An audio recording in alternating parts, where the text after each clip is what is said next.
Welcome back to another installment of our virtual free comic book day here at Olympic Cards and Comics.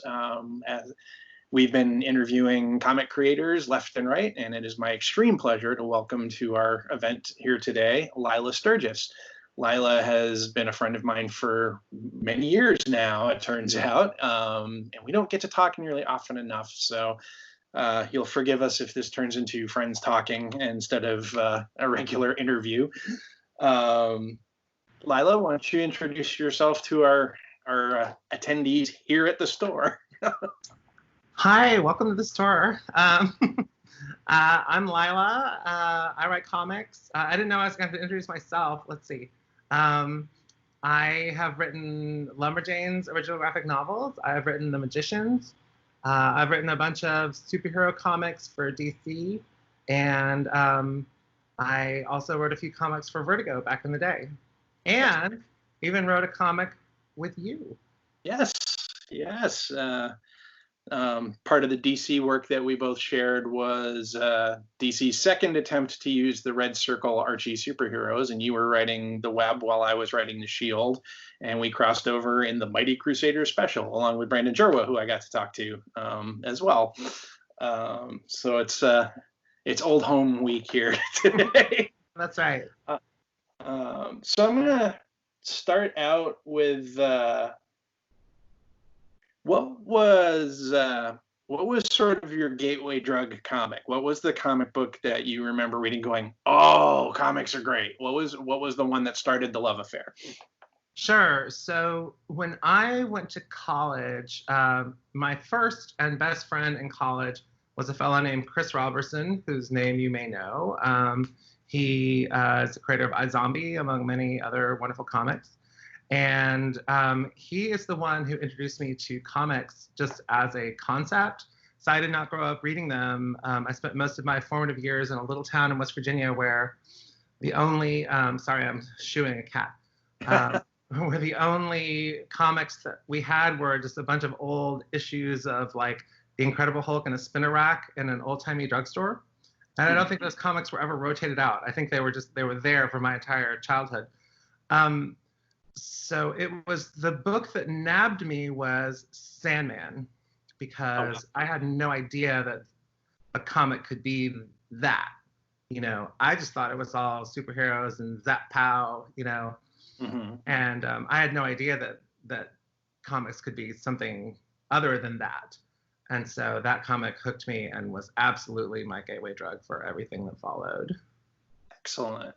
So that's interesting, though. So a lot of the creators that I've talked to, it's always like a Daredevil issue or the Incredible Hulk or what have you. You're the first one that I've spoken to that it was a Vertigo book that was the gateway. So it's interesting to me that because I know Jack of Fables was a Vertigo book. It was House of Mystery. Was that the other one?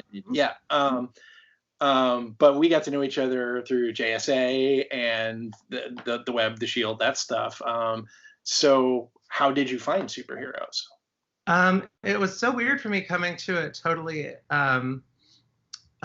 backwards the way I did, because I started reading the mature readers books and then sort of through osmosis started picking up on things that, it was books like Watchmen and Miracle Man, where they were suggested to me as books that had literary merit, and so I started reading them and thinking, oh, well, this is a genre that has interesting possibilities, and also these comics are clearly based on something, that there's a history here and a language and a shared understanding that's really fascinating to me.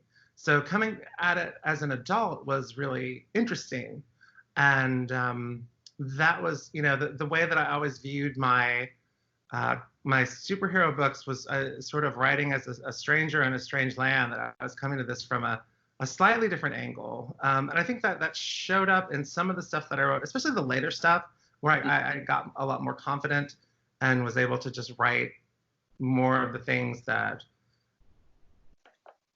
piqued my interest. I wrote an issue of Zatanna, I wrote an issue of The Spirit, I wrote a couple of Power Girl, and like nobody was really paying attention to these books. at the time, and so I got to really sort of explore my feelings about the medium. But it was a wild time to be writing superheroes in the late 2000s, and there was all the Infinite Crisis and Countdown and all that stuff. It was crazy. Yeah, Final Crisis in particular. I can tell you, working on a couple of the tie-in books, it was there's so many because I was co-writing them with Greg Rucka, and I can't tell you how many times because I would go out to his house in Portland and we'd sit in the garage and break an issue, and just we're going through or having a conference call with Grant Morrison or whatever, and just we would do the what did he mean conversation. Yeah, that was very challenging times to be writing at DC. Of your DC superhero work, is there anything that stands out as the one that surprised you the most? Like you walked into it expecting a certain thing, and then the character spoke to you in a way yet you weren't expecting, or not so much like what was your favorite DC book to write, but what was the one where you went, oh, this is kind of cool. I wasn't expecting this. That's more what I'm looking for. It was The Spirit. I wrote one issue of it, and it was probably the most fun I've ever had writing a comic book. I got offered the job, and I kind of just said yes. Like I knew who The Spirit was. Obviously, I knew who Will Eisner was, and but I had never been like a fan of the old strips or anything like that. So I went and I read that Eisner Miller book, and it's utterly fascinating. And you learn so much about Will Eisner, the man, and his thoughts about comics and what comics are and the origins of comics. And I went back and read a ton of old Spirit strips, and there's so much going on in them, and there's so much power to them, and it's such a unique milieu, I guess. It's sort of like Dick Tracy, but cooler. There's really something to it, and so I totally immersed myself in it, and I wrote this story that once I was done felt like, I don't want to say like I channeled Will Eisner, because that's obviously not the case, but it felt like I was in there. It felt like I made it into that world and spent an issue in it, and it was really surprising because it was not something that I had ever thought of doing, but after having done it, I was absolutely in love. Is there a particular of the Eisner Spirit stories that stands out as a favorite? I have a couple of my favorites. I'm curious what yours are. Oh my gosh, it's been a long time since I've read them. I'd have to get back to you on that. Okay, fair enough. I'm going to throw out two potentials for you. The Gerhard Schnabel story, The Man Who Could Fly. I love that one. And then there's one, I forget what the title of it is, but the recurring motif in this very short piece is, what's 5 minutes? 5 minutes is nothing, but it's about this desperate guy walking through his crappy neighborhood. And despite those bright primary Will Eisner, Spirit colors, he achieves this very distinctly Depression era tenement, claustrophobic, closed in feeling. And Freddie wants to get out of this tenement, and in 5 minutes walks down the street, goes into the drugstore where he's been known his whole life, ends up robbing the place, shoots the owner, murders him, and has to get out of town as the Spirit is quietly tracking him through the subway, and he ends up being mowed over by a subway when he sees the Spirit. And it was so compact. I read it when I was 9, and I've never forgotten it. I had gotten a book called The Smithsonian Book of Comic Book Comics, and that was my introduction to the concept that people make these. They don't just happen. And that was my first exposure to the Spirit. I've never forgotten it. There's so many good ones. Yeah, you're a great fit for that character. Ever considered trying again? I think, where's the rights now? Dynamite? Yeah, I think so. I was really happy because I came up with this sort of femme fatale character, and I named her Alabaster Cream, which is like a perfect Spirit femme fatale character. It's very Spirit too. One of my prouder moments. Anyway, yeah, we could talk about that all night. But okay, so let's see. What of the big two characters do you really wish you could get your mitts on? Like, is there a particular one that stands out as like, oh, I would rock it on this book? This is so obvious. Maybe not for me as a creator, but just because it's Superman. Like, I have always wanted to write Superman, and I never got a chance. I never got close. But I've always wanted to write that guy because I love his kindness and his compassion and his ethics. He's this gentle person with this incredibly powerful body. Mm-hmm. And there's something so compelling about that. There's something so compelling about who Superman is and what he represents as a cultural symbol. Mm-hmm. And how he's kind of if you think of a superhero, he asks people to name a superhero. A lot of them are going to say Superman, Mm-hmm. And to me, he's just the icon, So I would love to get my mitts on that guy. But who knows? Maybe someday. Fingers crossed. Yes. So when you're approaching a story, this is my process questions now. Not so much where do you get your ideas from, but is there a ritual? Is there a set of steps you normally take, for your research or for when you're sitting down to really start cracking an issue or a novel, because you're also a novelist? Sure. Is there a procedure you follow? There are two big creative parts for me when I'm writing comics. The first is when I'm writing the pitch, and I tend to write fairly detailed pitches, mm-hmm. Because I want to know what the story is going into it. And so usually when I've written the pitch, I've got a pretty solid lock on what the story is by that point. But after that, once the story's been approved, I'll do, say it's a 5-issue arc, I will do a breakdown of every beat in that story, of how I think it's going to play out. And so that is to me where all the real creativity comes in at the high level. Mm-hmm. So I make this big elaborate outline and I plan out all the beats. And then I take the outline and I kind of go, okay, that was cool. And then I start writing. And then whatever happens when I'm writing is just allowed to happen. So if I get to some point and it doesn't match what the outline was telling me I needed to do, I always believe at that point that the outline was wrong. And so I need to adjust. And so sometimes I'll just abandon the outline outright. Sometimes I'll tweak the outline. But for some reason, I have to go through the process of making that outline beat by beat. So I understand the story as a whole before I can start doing all the particulars. Even if the particulars change and it ends up not even resembling the outline at the end, which has happened, much to an editor's chagrin.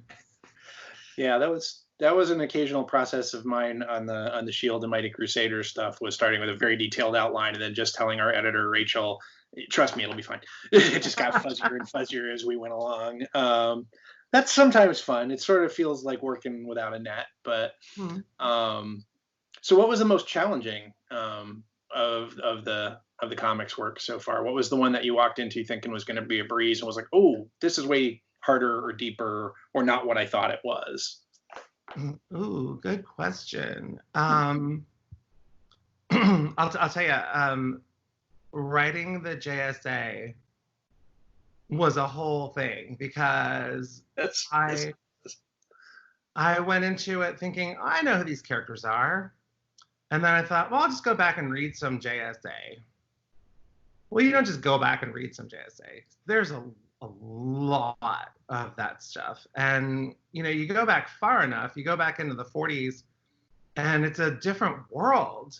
Mm-hmm. It's a completely different thing that's happening, and it's a form of storytelling that doesn't really exist anymore. And, you've got an issue where, Wonder Woman, arguably one of the most powerful beings on the earth, is relegated to secretary because she's the girl, you know. And you got issues where they're like, you know, we have to defeat the Germans because they're a warlike race, and this is, you know, like the Flash saying this, you know. Excuse me.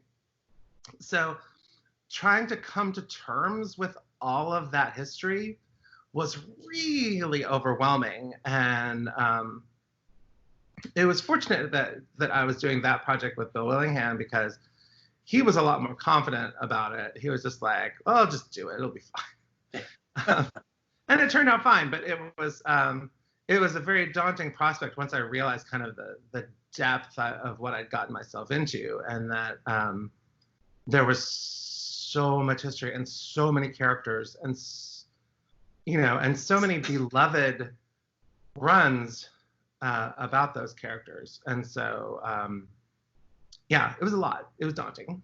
You brought up the many characters aspect of it. And you and Bill were doing All Stars, and I was doing JSA versus Cobra, and Jeff Johns had the main JSA book. And it seemed to me in the middle of writing JSA versus Cobra, literally every month a new issue of JSA would come out, and he would have added someone to the team who completely and all by himself could solve whatever plot complication I had set up. I'm curious if you ran into that as well. I was just like, oh, now they have a genie who can grant wishes that could end this entire problem, you know, like that kind of thing. Like, and how did you deal with it? I know I cried a lot, but I'm not sure what your process was. I mean, writing in a shared universe like that is such a trip, especially when you're someone who's, you know, sort of lower in the pecking order and you don't really get to make the decisions about what happens. You know, the story I always tell is when I was writing this Countdown to Mystery book, and it featured Eclipso as the primary antagonist. And then when I was writing the 4th issue, I got a call from my editor saying, Eclipso died in the main book. So good luck with that. And I was like, all right, I can roll with this. Can I use Rip Hunter? He's a time traveler. Yeah. Yeah. It was, you know, it was absurd, but it was like, you know, I think that the only way you can go into it is to be like, oh, you know, it's like in that scene in Spinal Tap when they're having the hors d'oeuvres and he can't fold the meat and the cheese. And he's like, don't worry, I'm a professional. I'll rise above it. And that's how I always feel in those moments. That's excellent. What's the thing that Lilah now wishes she'd known when she started writing comics? What's the piece of advice you wish you'd gotten that you would give to somebody just breaking in? Oh God, that's so easy. I would say be true to your own voice. Find out what it is that makes you you, that is your own particular take on things, how you feel, how these characters speak to you, how these, you know, the stories that you love, the stories that you hate, all those things, bring those to bear when it comes to writing. Because if you go in like I did, being very daunted and having tons of imposter syndrome and thinking, well, this guy Jeff Johns obviously knows what he's doing, so maybe I'll just try to do what he's doing. You're gonna fail because there's already a Jeff Johns. You know what I mean? And he does Jeff Johns a lot better than I ever could. So if I had it all to do over again, I would have been a lot more forceful with telling the kinds of stories that I wanted to tell and being the kind of writer that I wanted to be. And maybe I wouldn't have worked on some of those books, you know, because my pitches would have been that, you know, that editors would have read them and gone, this is absurd. We're not, you can't publish this. I remember one time I was at a convention, I was at Heroes Con, and I was writing Blue Beetle, and Dan DiDio, we were up on this panel, and Dan's like, so what's going on in Blue Beetle? And I was like, I was very excited because I created this tacky 80s superhero themed mini golf course. And so I start rambling about this mini golf course that I created. And Dan's like, okay, but what's happening in the book? Like, what's actually happening? And you know, and you know, in retrospect, I want to say, no, the mini golf is what's happening, Dan. Don't you understand? Like, that's what matters to me. The other stuff is just stuff to get through so we can come back to this. But, Yeah, I can see Dan bouncing off of that kind of hard, frankly. yeah, We're doing what now? it was an awkward moment. So speaking of these stories that you would tell and the way you want to tell them, let's talk about Public Relations, which is one of my favorite books that you've done. I love that book. Where did that come from? And rather than have me describe your book to you, why don't you describe the book to our watchers here? Sure. Public Relations is such a weird story because it is completely woven into my friendship with one of my dear friends, Dave Justice. And it's funny how Dave and I became friends because I was trying to start a writers group here in Austin. And I was at a convention in Arlington, maybe, or Dallas, somewhere. And some friends and I were talking to Dave, and I thought Dave was a friend of theirs, and they thought he was a friend of mine. And somehow we all ended up being in this writing group together. It turned out nobody knew Dave. But in the end, we were all in this writing group together. And so one time at the comic book shop, I innocently suggested to Dave that I had this idea for like a fantasy story about a king who was terrible at his job. That was all I had, just a comedy story about a king who was bad at his job. And Dave was like, oh, I could do something with that. This was like 6 weeks into our friendship. And so before long, we had come up with this whole world and this whole ethos and all these characters and all this stuff. And we started writing it, and we finally found a publisher for it. And we did 13 issues of this book that is one of the craziest, funniest, weirdest things I've ever worked on. And it was this close to being a TV show, actually. Oh, wow. I didn't know that. Yeah. And but yeah, it was both a joy and also kind of a pain because there was always something going wrong with it. The wheels were always about to fall off of it somehow or another. Mm-hmm. But it was a lot of fun to work on. Another work of yours from that same period was the Four Norsemen of the Apocalypse, which was another kind of oddball concept, but it was really fun.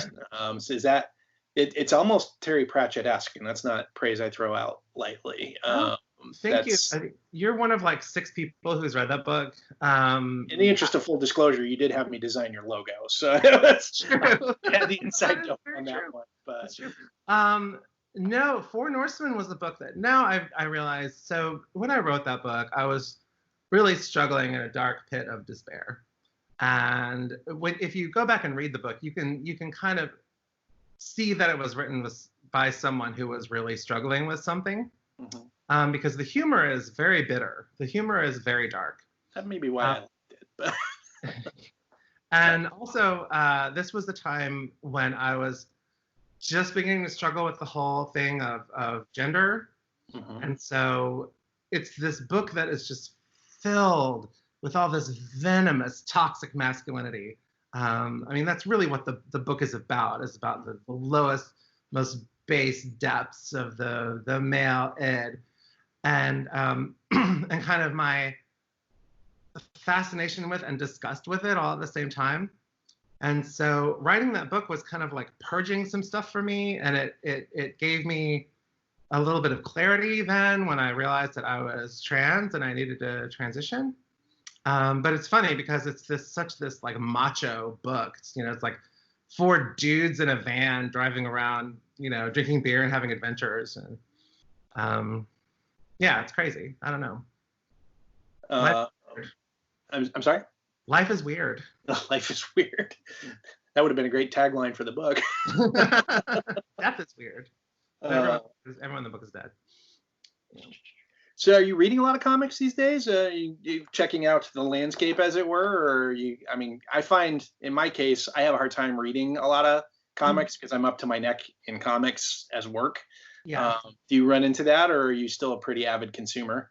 That is also my experience. It's a couple of things. One, it's even when there's not a pandemic going on, I don't always make it to the shop. Mm-hmm. And sometimes, I'll go through these long periods where I just can't read anything. I can't read a novel. I can't read I can't, I pick up comics and I'm just like, I really want to read this. But, I try and even though like it looks great and I know I would like it, I just end up putting it back down again. Mm-hmm. So that's been a struggle for me for about the past, God, like 6 months to a year. So I'm not current with comics like at all. And so it's like I'm saving all of my focus for doing the actual writing, mm-hmm. which I can just about do. I can just about manage that. It's a kind of experience. And I think when I'm done with it, it's like I don't want to engage my comics brain anymore. Mm. I don't know about you, but when I'm reading comics, I can't just sit down and enjoy a comic book. I have to like sort of take apart the pages and look at like, well, how did they do this? And what were they thinking here? And, getting into all the technical stuff, so it becomes kind of work, even though I don't want it to be. Yeah, that's the, my stock answer when a customer here at the shop asks me, well, it must be amazing constantly working on comics. It's like, sometimes it's exhausting when your hobby becomes your job. It isn't a hobby anymore. It's your job. Are you always having a good time at work? No, that kind of thing. And I know that's shattering the illusion for folks. But, right. Writers are always writing, right? Like, right. And so much of writing comics is, just like the process of writing comics. It's breaking down a page, it's breaking down a scene, it's figuring out, how many words can I fit in this panel versus that panel, and where is this character standing, and who needs to be here, and is this plot being advanced, and is this telling me something about this character? There's so much that goes into making them. As a writer, like artists, I don't know how they do what they do. So I feel like it's like they're doing the job that the writer does, but then also like, well, they're drawing it, it's like they're doing it on ice skates. So it's just a really, like anything, I guess, like any creative medium, you get into the nitty gritty of it, and it's like work, it's juggling, it's moving things around and making them fit. And I don't know where I'm going with this, but yeah, there's a certain element of the fun that you had when you first started reading comics that necessarily kind of goes away. Yeah, I often liken it to, you like watching a movie and wow, that set's really well built.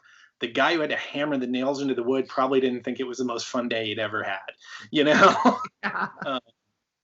But so if you're not particularly current, can you think of a book, comic in maybe the last 5-10 years that you thought was really overlooked, like it's a hidden gem that you wish more people had read? Oh my gosh, these are the kind of questions that this is gotcha journalism, because I am so bad at this kind of question. Like once we get off of this thing, I'll think of like 20 things and I'll be like, I should have said, and I think, okay, here's one that comes to mind is Chini Howard and Nick Robles' Euthanauts. I thought that was a really cool book. It was really fascinating, and it was really beautifully drawn. The art was just splendid on that thing. And I really enjoyed the hell out of that book. See, that's a dynamite answer. Oh, great. I'm not out to get you, as far as you know. I guess I'm going to sign off with kind of our one kind of oddball question that we've been asking folks. What's your favorite breakfast? My favorite breakfast. Okay, there is a restaurant here called Kirby Lane Cafe, and they have a thing called the Paris, Texas platter, which is French toast on one side and migas on the other side. And if you don't know what migas are, they are, it's a Mexican breakfast food that has scrambled eggs and cheese and pico de gallo and crushed up tortilla chips in it. It is one of my favorite things on earth. And so you get this savory and the sweet, so you don't have to choose. And they go together in this really bizarrely good way. That's my favorite breakfast. Excellent. Well, Lilah, it was great talking to you. It's been far too long, and we always say this, but we need to be better about staying in touch outside of Free Comic Book Day shenanigans. Thanks Sounds for good. thank you for joining us. I hope you have a lovely day. Oh my gosh, it was absolutely my pleasure, Eric. Thank you so much for having me.